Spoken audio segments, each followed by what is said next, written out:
Boa tarde, queridos irmãos. Boa tarde, queridas irmãs. Tudo bem com vocês? Meu nome é João Gabriel. Você está aqui no meu canal. Dê o like, compartilhe esse vídeo, se inscreva no canal, ative o sininho das notificações e deixe aqui nos comentários sempre de oração. Eu vou gostar muito de orar com você e por você. Quase boa noite, né? Vamos para nossa leitura bíblica, nossa leitura do livro Uma Vida com Propósito, de Rick Warren. Dia 13. Dia 13, estou passando aqui o dia 12, que foi o dia que a gente parou. Ontem. Dia 13. A adoração que agrada a Deus. Ame o Senhor, o seu Deus, de todo o seu coração, de toda a sua alma, de todo o seu entendimento e de todas as suas forças. Marcos 12, 30. Marcos 12, 30. Vamos lá ler. Marcos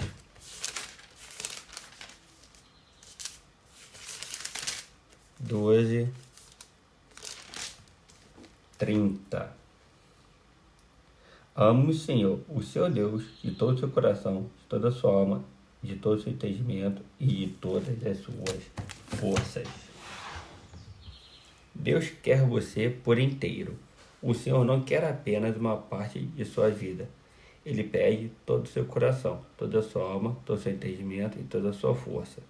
Deus não está interessado em comprometimento tímido, em uma obediência parcial ou nas obras de seu tempo e de seu dinheiro. Ele deseja sua total devoção, não migalhas de sua vida.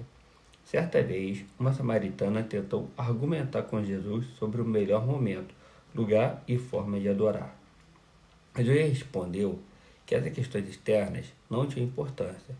Onde você adora não é tão importante quanto por que você adora e quanto de você mesmo se oferece a Deus quando adora. Existe a forma certa e a forma errada de adorar. A Bíblia diz: sejamos agradecidos e adoremos a Deus de um modo que o agrade. O tipo de adoração que agrada ao Senhor apresenta 4 características. Rapaz, tá muito alto. Agora sim. 1. Deus se agrada quando nossa adoração é conforme a verdade. As pessoas frequentemente dizem: gosto de pensar em Deus como, e então descreve o tipo de Deus que gostaria de adorar. Mas não podemos simplesmente criar uma imagem pessoal de Deus, confortável e politicamente correta, e então adorá-la. Isso é idolatria. A adoração deve ser fundamentada na verdade das Escrituras, não nas opiniões a respeito de Deus. Jesus disse à samaritana: verdadeiros adoradores adorarão o Pai em espírito e em verdade. São estes os adoradores que o Pai procura. Adorar em verdade significa adorar a Deus tal como ele é verdadeiramente revelado na Bíblia. 2. Deus se agrada quando nossa adoração é sincera. Quando Jesus diz que devemos adorar em espírito, ele não está se referindo ao Espírito Santo, mas ao nosso espírito. Feito à imagem de Deus, somos um espírito que habita um corpo, e Deus concebeu esse espírito para que se comunicasse com ele. A adoração nada mais é que seu espírito reagindo ao Espírito de Deus. Quando Jesus diz: ame o Senhor, o seu Deus, de todo o seu coração e de toda a sua alma, está querendo dizer que a adoração deve ser genuína e sincera. Não se trata de apenas usar as palavras corretas. Você deve realmente querer dizer o que diz. O louvor sem sentimentos não é louvor, em absoluto. Não passa de um insulto a Deus. Quando adoramos a Deus, Ele olha para além de nossas palavras, a fim de ver a atitude de nosso coração. A Bíblia diz: o homem vê a aparência, mas o Senhor vê o coração. Uma vez que a adoração implica regozijar-se em Deus, é necessário que suas emoções estejam envolvidas. O Senhor lhe deu emoções para que você possa adorá-lo com intensidade, mas elas devem ser genuínas, não fingidas. Deus odeia a hipocrisia. Ele não quer exibicionismo, fingimento ou falsidade na adoração. Ele deseja amor sincero e verdadeiro. Podemos adorar a Deus de modo imperfeito, mas não podemos adorá-lo sem sinceridade. Logicamente, só a sinceridade não é suficiente. pois você pode estar sinceramente errado. É por isso que tanto o Espírito quanto a verdade são necessários. A adoração deve ser conforme a verdade e genuína. A adoração agradável a Deus é profundamente emocional e profundamente doutrinária. Nela, usamos o coração e a mente. A adoração a Deus é profundamente emocional e profundamente doutrinária. Nela, usamos o coração e a mente. Hoje em dia, muitas pessoas acham que ser comovido por uma música é meio que ser tocado pelo Espírito Santo, mas são coisas diferentes.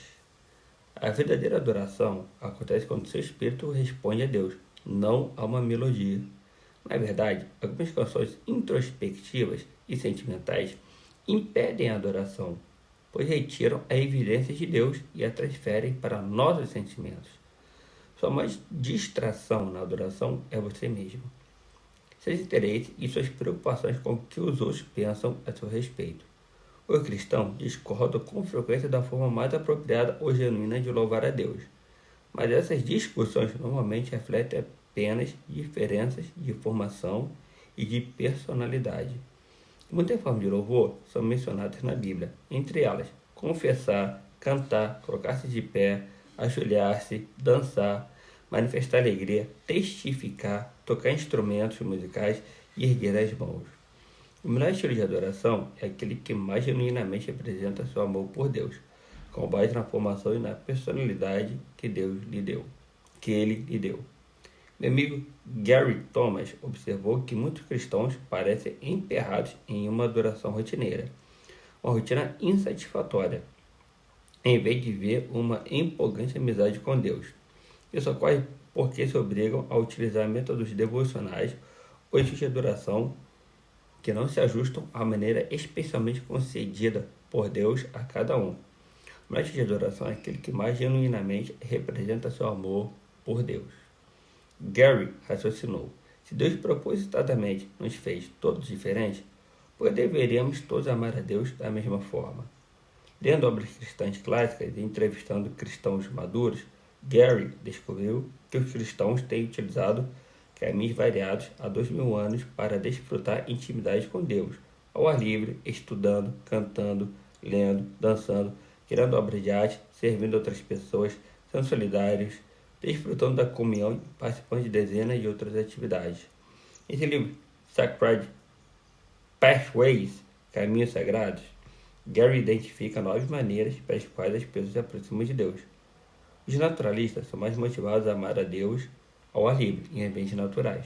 Os sensitivos amam a Deus com os sentidos e apreciam belos cultos de adoração que envolvem a visão, o paladar, o aroma e o toque, não apenas a audição. Os tradicionalistas aproximam-se de Deus por meio de rituais, liturgias, símbolos e estruturas rígidas.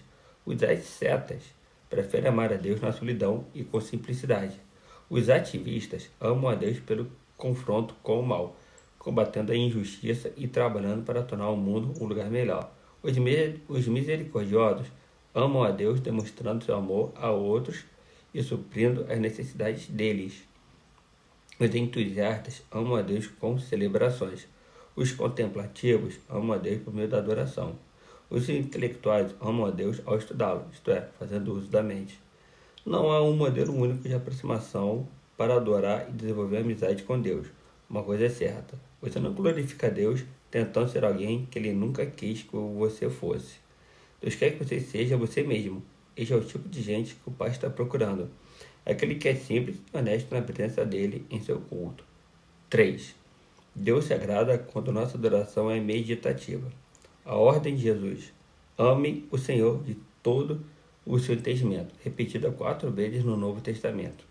Deus não se agrada de cantorias indiferentes, preces superficiais com frases feitas ou exclamações corriqueiras como louvado seja o Senhor, pois indicam que não conseguimos pensar em nada melhor para dizer no momento. Se a adoração for superficial, não terá valor algum. Deve envolver sua mente. Jesus chamou de vãs repetições as orações indiferentes.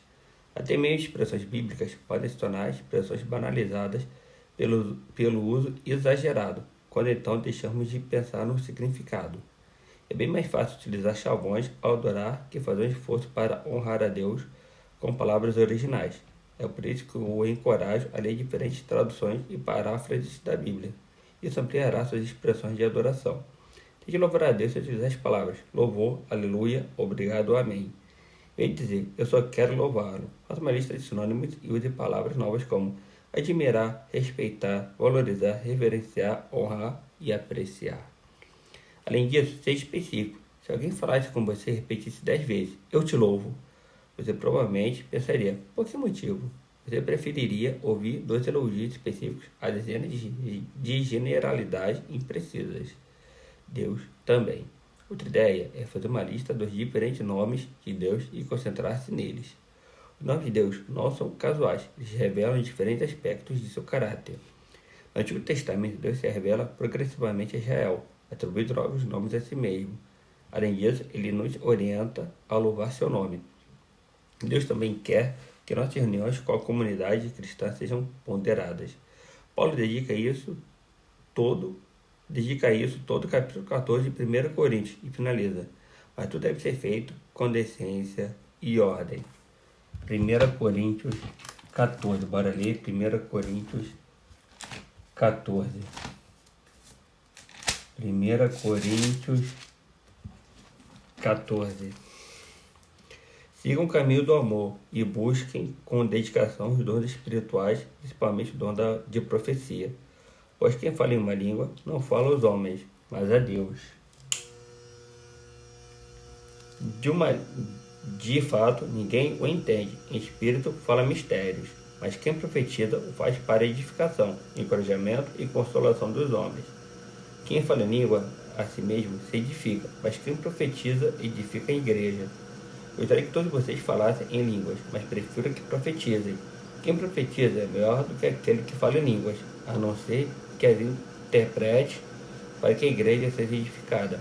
Agora, irmãos, se eu for visitá-los e falar em línguas, em que lhes serei útil, a não ser que lhes leve alguma revelação ou conhecimento, ou profecia, ou doutrina.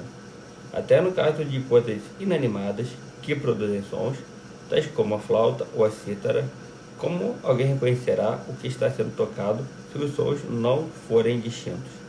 Além disso, se a trombeta não emitir um som claro, quem se preparará para a batalha? Isso acontece com vocês. Se não proferirem palavras compreensíveis com a língua, como quem saberá o que está sendo dito? Vocês estarão simplesmente falando ao ar. Sem dúvida, há diversos idiomas no mundo, todavia, nenhum deles é sem sentido. Portanto, se eu não entender o significado do que alguém está falando, serei estrangeiro para quem fala, e ele estrangeiro para mim. Assim acontece com vocês. Visto que estão ansiosos por terem dons espirituais, procurem crescer naqueles que trazem a edificação para a igreja.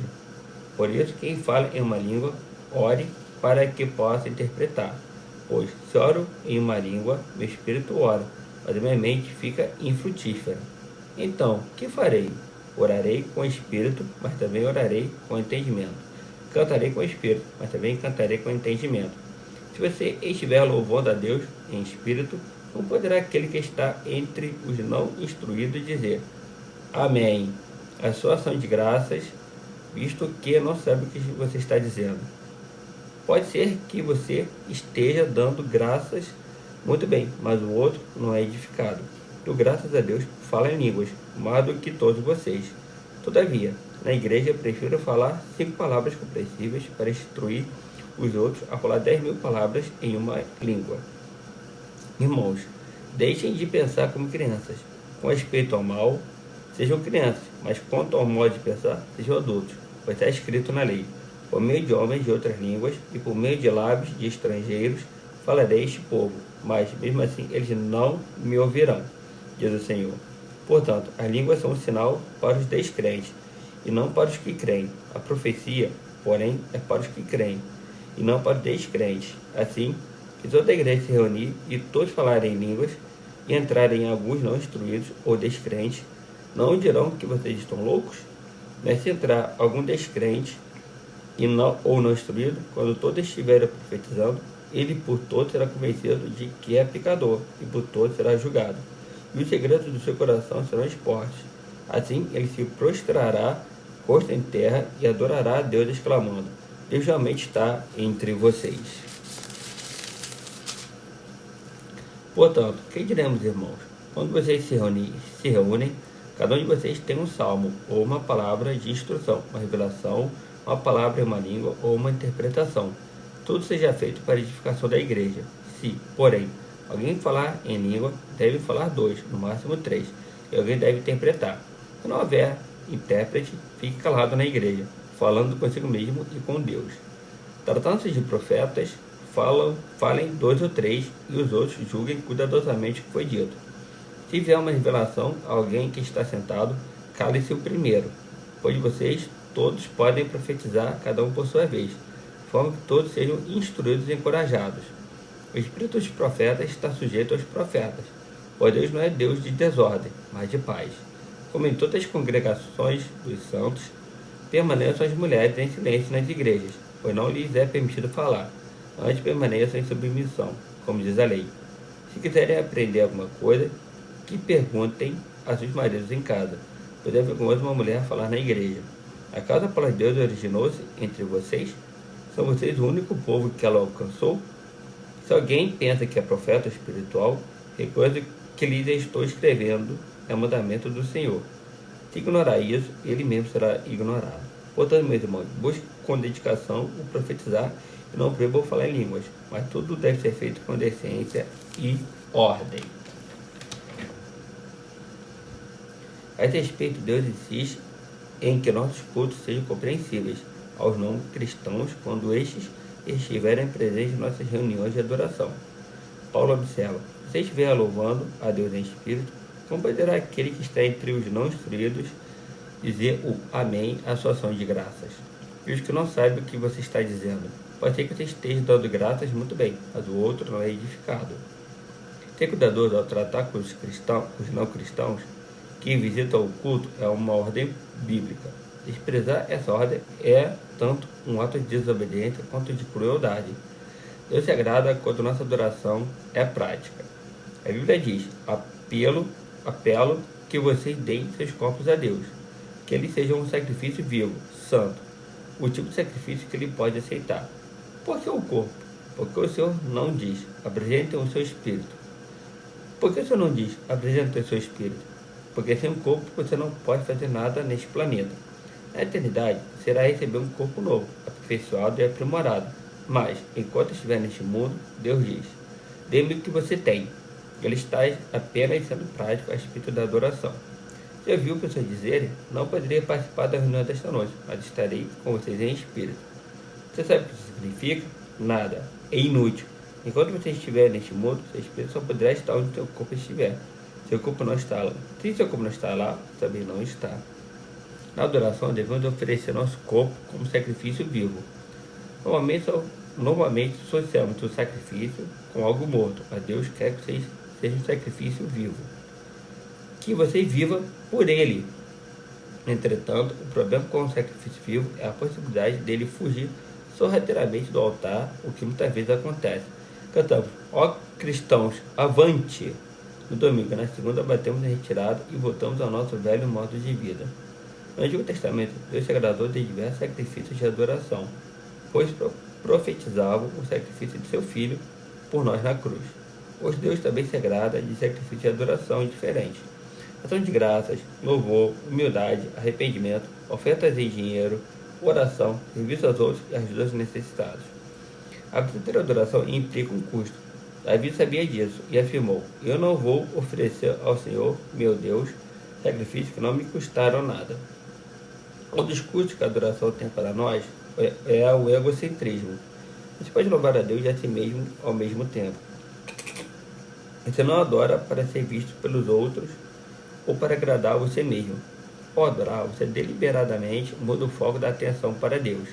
Então Jesus diz: ame o Senhor de todas as suas forças. Ele chama atenção para o fato de que adorar exige esforço e energia. Nem sempre é conveniente ou confortável, e às vezes a adoração é mero ato de força de vontade, um sacrifício voluntário. A adoração passiva é um paradoxo. Quando você louva o nome de Deus, mesmo sem vontade, quando sai de sua cama para adorá-lo, cansado, quando ajuda outros que estão esgotados, você está oferecendo um sacrifício de adoração a Deus. Isso é agradável a Ele. Matt Riedman líder de adoração na Inglaterra, conta como seu pastor ensinou à igreja o verdadeiro significado da adoração.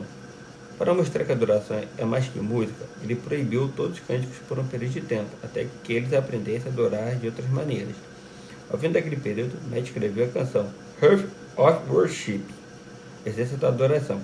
Darei a ti mais do que uma canção, pois uma canção em si mesma não é o que pede de mim. Tu buscas algo por algo além das aparências. Tu sondas o meu coração. A essência da questão é uma questão do coração. Dia 13. Pensando sobre o meu propósito de vida. Tempo para reflexão. Deus me quer por inteiro. Versículo para memorizar. Amá-lo de todo o coração, de todo entendimento e de todas as forças. E amar ao próximo a si mesmo é mais importante do que todo sacrifício e ofertas.